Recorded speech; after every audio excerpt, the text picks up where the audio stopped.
Video में अपने उत्तराखंड के पर्यटन के बारे में जानेंगे। हमारे उत्तराखंड के लिए पर्यटन काफ़ी इंपॉर्टेंट है। एग्जामिनेशन पॉइंट ऑफ व्यू से जो भी इंपॉर्टेंट पॉइंट है हमने इस वीडियो में कंसीडर करने की कोशिश की है। हमारे उत्तराखंड का जो गठन है वो 9 नवंबर वर्ष 2000 में होता है और हमारा जो पहला पर्यटन नीति है वो 26 अप्रैल वर्ष 2001 में आता है, जिसका मुख्य उद्देश्य इको टूरिज्म को प्रमोट करना था और साहसिक पर्यटन को बढ़ावा देना था। दूसरा, हमारा जो पर्यटन नीति है वो 27 सितंबर 2018 को आता है।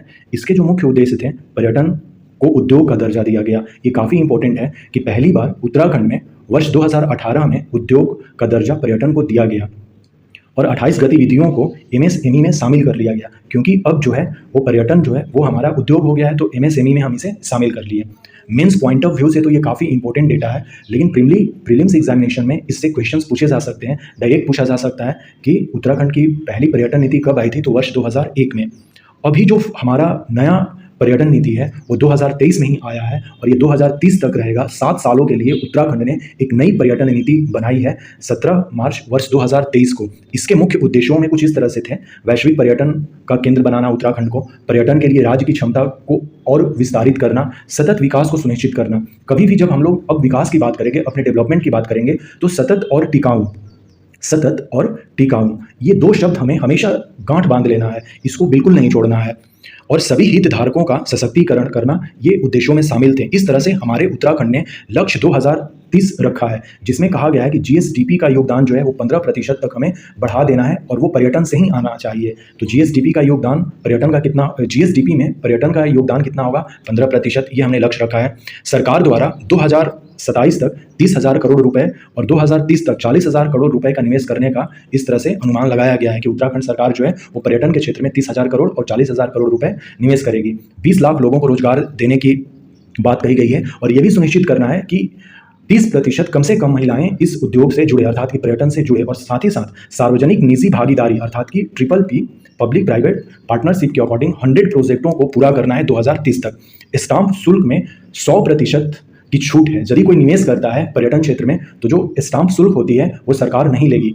इस तरह से निवेश को 3 वर्गों में विभाजित किया गया है और वो इस तरह से वर्ग हैं। श्रेणी ए में 25% अनुदान देगी सरकार। अनुदान का मतलब सब्सिडी हुआ।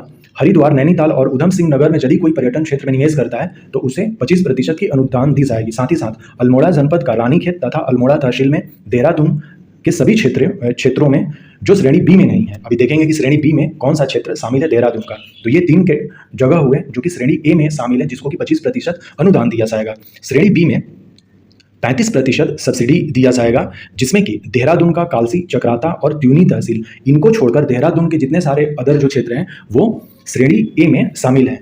पौड़ी का लैंसडाउन, कोटद्वार, यमकेश्वर और धूमाकोट तहसील, टिहरी का नरेंद्र नगर और धननौल्टी, बागेश्वर का गरुड़ शहर, अल्मोड़ा का जो शेष जो श्रेणी ए में नहीं है अर्थात कि रानीखेत और अल्मोड़ा तहसील को छोड़कर ये श्रेणी बी में हो गए। यहाँ पर हमें याद ये रखना है कि श्रेणी बी के लिए कितनी सब्सिडी है, तो 35%। उसी तरह से श्रेणी सी जो है इसमें 50% अनुदान है। यहाँ पर जो ए और बी में नहीं है वो सारे श्रेणी सी में हो जाएंगे, जैसे उत्तरकाशी, रुद्रप्रयाग, पिथौरागढ़, चमोली, चंपावत, ये पूरा का पूरा जिला जो है इसमें 50% अनुदान देगी सरकार यदि कोई यहाँ पर निवेश करता है, इन्वेस्ट करता है। क्योंकि हम लोग देख रहे हैं, अपने मैप पर देखेंगे तो ये ऐसे जिले हैं जहाँ पर कि हमें जाने में काफ़ी तकलीफ होती है। इसलिए इस चीज़ को बढ़ाने के लिए कि यहाँ पर आकर पिथौरागढ़ में आकर आप इन्वेस्ट कीजिए, चमोली में आकर इन्वेस्ट कीजिए, उत्तरकाशी में इन्वेस्ट कीजिए, सरकार 50% तक अनुदान देगी। तो हमने 3 श्रेणियाँ देख ली कि निवेश करने के लिए सरकार ने 3 श्रेणियाँ बांटी हैं, श्रेणी ए, श्रेणी बी, श्रेणी सी। इसमें हमें याद करना है, prelims examination point of view से ये ज़रूरी है कि जो श्रेणी ए में 25% अनुदान दिया जाएगा, श्रेणी बी में 35% अनुदान दिया जाएगा और श्रेणी सी में 50% अनुदान दिया जाएगा। और लोकेशन भी हम लोगों ने देख लिया कि कौन शहर या कौन जिले जो हैं इस श्रेणी में आते हैं। उत्तराखंड पर्यटन विकास बोर्ड की स्थापना वर्ष 2001 में हुई थी और उत्तराखंड सरकार ने वर्ष 2001 और वर्ष 2015 को पर्यटन वर्ष के रूप में घोषित किया था। जैसे अभी हमने देखा था कि यूनाइटेड नेशन हर एक साल एक वर्ष घोषित करता है, जैसे कि 2023 का जो वर्ष था ये मोटे अनाजों के लिए था। उसी तरह से 2024 जो है यूएन के लिए वो ऊँटों के लिए विश्व जो है वो वर्ष मनाया जाएगा ऊँटों के लिए। तो आप 2024 भी देख लीजिए और 2023 भी देख लीजिए, क्योंकि एग्जामिनेशन में आ सकता है। उसी तरह से उत्तराखंड ने पर्यटन को बढ़ावा देने के लिए वर्ष 2001 और 2015 में पर्यटन वर्ष घोषित किया था। हम लोग जानते हैं कि हमारा उत्तराखंड जो है वो धरती के स्वर्ग के रूप में हम लोग इसे प्रमोट करते हैं।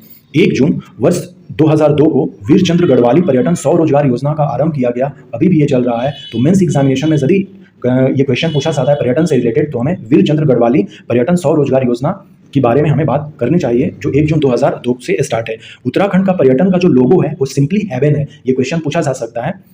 साहसिक पर्यटन को बढ़ावा देने के लिए गंगा नदी को छोड़कर राज्य की जितनी सारी नदियां हैं उनमें राफ्टिंग शुल्क जो है 2023 से लेकर 26 तक माफ कर दिया गया है। चमोली का माड़ा गांव और अल्मोड़ा का जागेश्वर धाम गांव, ये 2 गांव जो हैं इन्हें हेरिटेज गांव के तौर पर हमें विकसित कर